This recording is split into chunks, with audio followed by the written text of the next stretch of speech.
Chapter 5 of The Barbados Girl, by Barbara Hofland. This recording is in the public domain.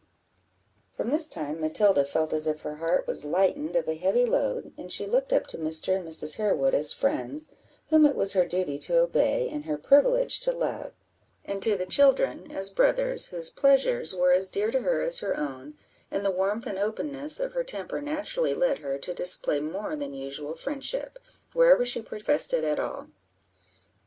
Happily, with all her faults, she was neither mean, artful, nor deceitful; so that the worst part of her disposition lay open to the observation of those good friends, who, like skilful physicians, only wounded to cure her.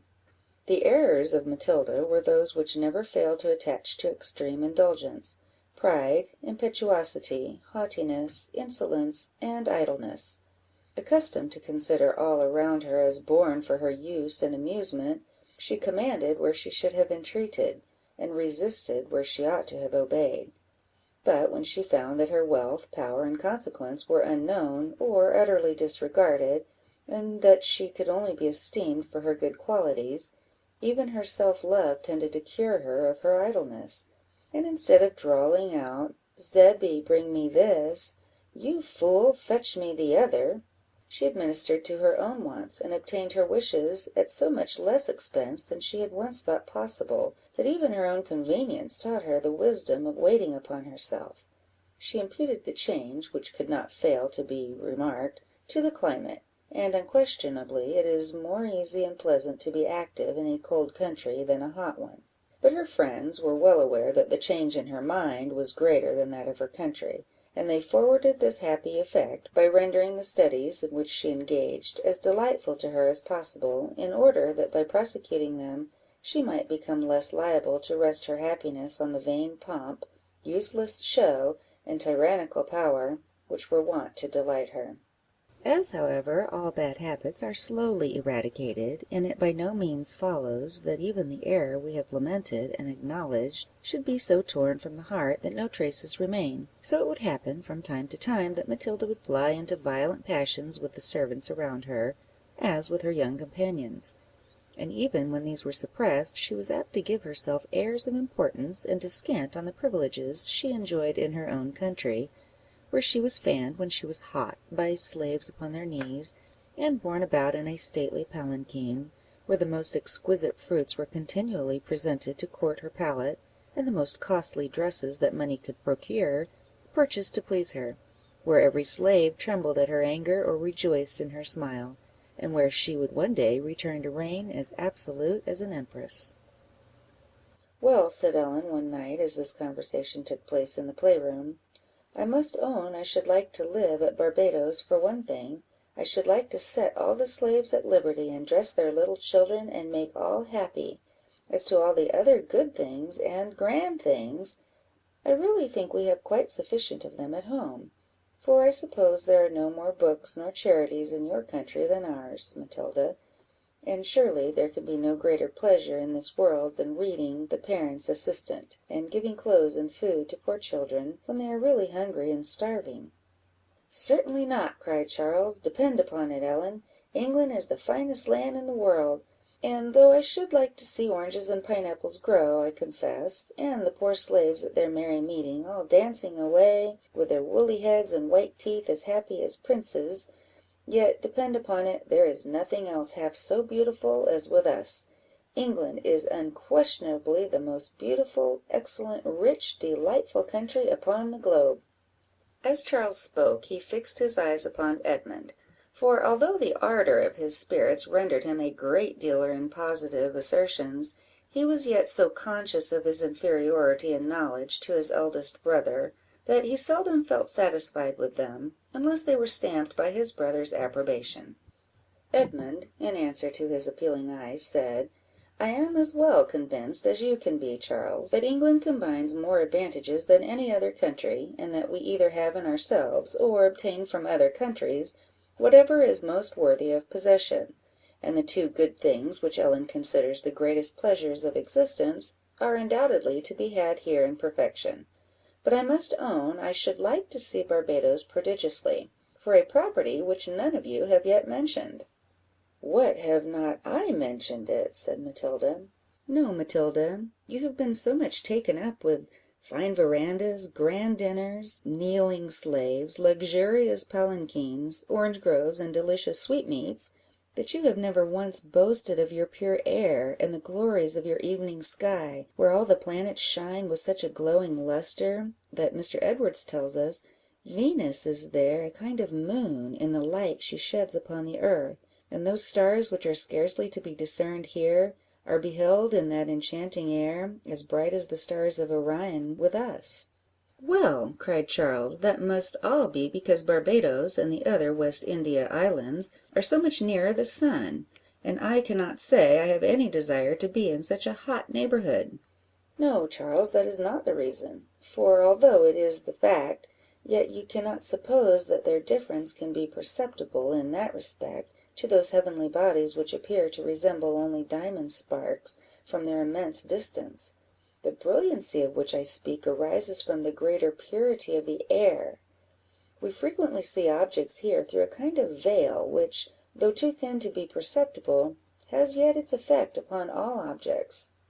In some cases it alters, or rather bestows, a colour which does not properly belong to them, frequently impairs their form and beauty, but sometimes adds to their sublimity, and invests them with imposing greatness, proportioned to the obscurity with which they are enveloped.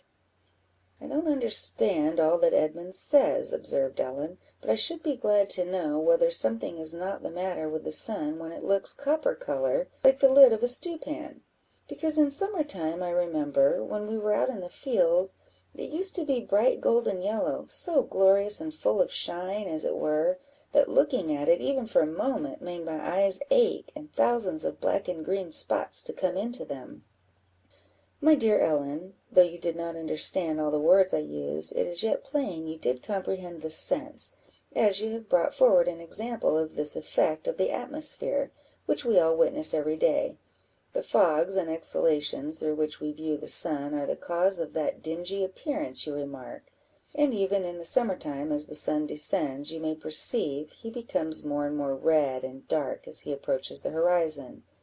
I have therefore no doubt but the veil, or vapoury substance, of which I speak, is but a little distance from the earth; for I observe that as the sun rises into the heavens, he grows more brilliant from surmounting this veil. Did you find this out of yourself, Edmund? I noticed it one day to papa, and he explained it. He told me, too, that all the beautiful variety of colours which we observe in the setting sun must be imputed to this cause. He taught me at the same time to distinguish shadows in the water by reflection, and those which are refracted, and many other things, which rendered me much more delighted with the country than I had ever been before, and more fond of dear papa for taking the trouble to inform me. Well then, said Ellen, when we go down to Richmond next summer, you must explain every thing to us, and we will love you better than ever, dear Edmund, and I will say the ode to Eton College to you in my very best manner. Perhaps Matilda will be able to say it before then, and go on, Ellen. We want to know what it means in that poem where it says, Grateful science still adores her Henry's holy shade. What is a holy shade, Edmund? It is a poetical expression, my dear, meaning that we of the present day are grateful to the founder, Henry VI., who was a religious and probably a learned man, although very unfortunate as a king. Oh, cried Ellen, I remember all about him. He was deposed by Edward IV., whose 2 sons were afterwards murdered in the Tower by their wicked uncle, Richard III.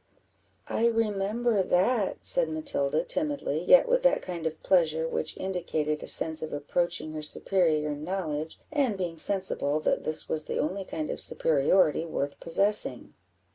Scarcely, however, had she spoken, when Charles, throwing himself into a theatrical attitude, exclaimed, Ay, but do you remember the man that looked like him to this same Henry, who drew Priam's curtain in the dead of night, and would have told him half his Troy was burnt? No, indeed, said both the girls, staring. Charles burst into a loud laugh at their innocent surprise at his violent gesticulation and grimace. I know what you mean, said Ellen, rather poutingly. Yes, I know it very well, though I don't choose to talk about things of that kind. because I have always been told that none but ignorant and foolish people did so."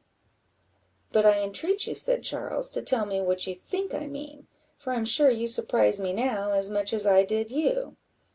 "Why, I suppose Henry's holy shade means spirit, and it was that which drew Priam's curtains in the dead of night, or which he thought did, though it was probably only the housemaid." Again Charles burst into an immoderate fit of laughter, exclaiming, "Housemaid! Admirable! Upon my word, Ellen, you have found a personage in the old king's establishment Homer never thought of."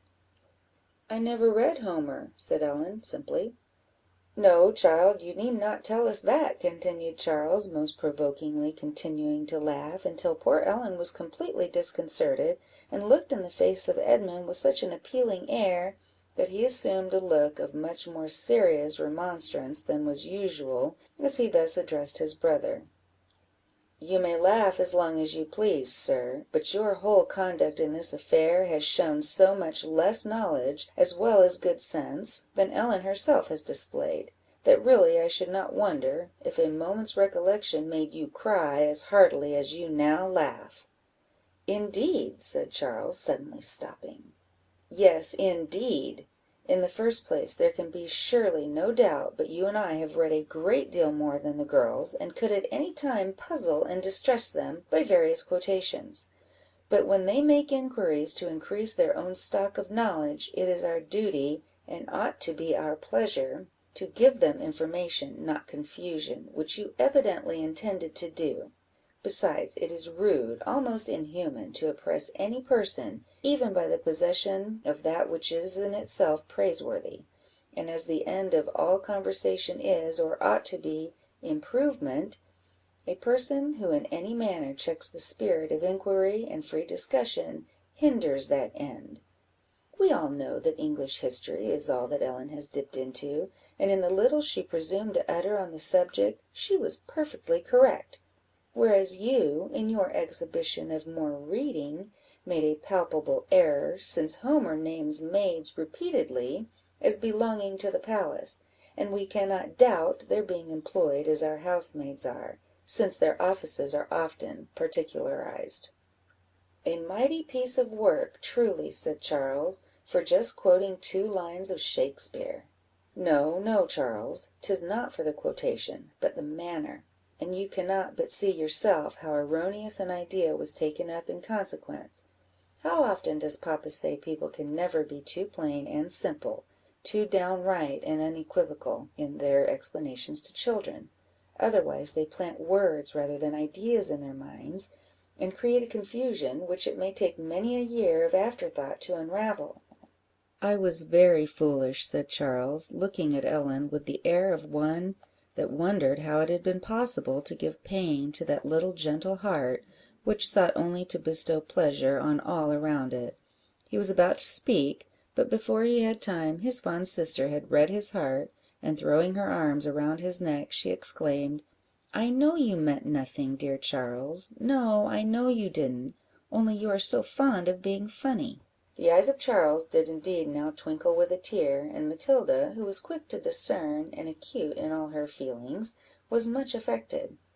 When they retired, she revolved all the conversation in her mind.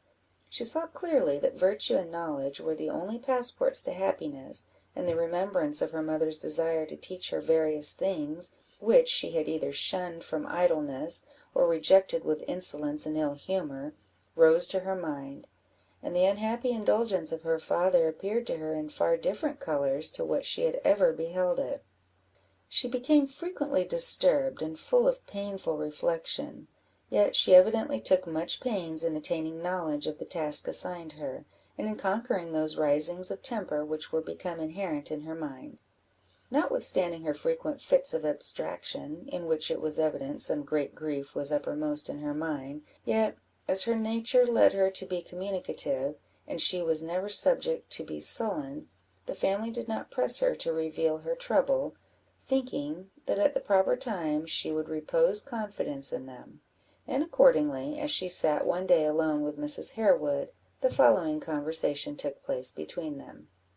Chapter 6.